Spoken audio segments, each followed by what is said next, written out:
அபிராமி அந்தாதி. பாடல் எண் 38.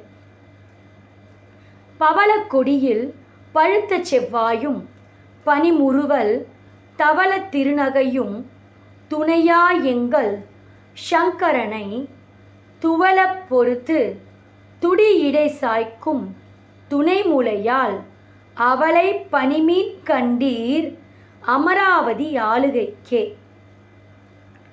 பாடல் வழியாக கேட்போம். பவள கொடியில் பழுத்த செவ்வாயும் பனிமுறுவல் தவள திருநகையும் துணையா எங்கள் சங்கரனை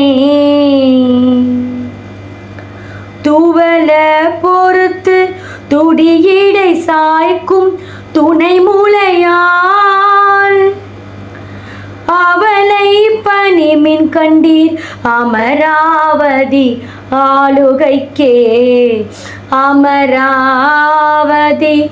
ஆளுகைக்கே.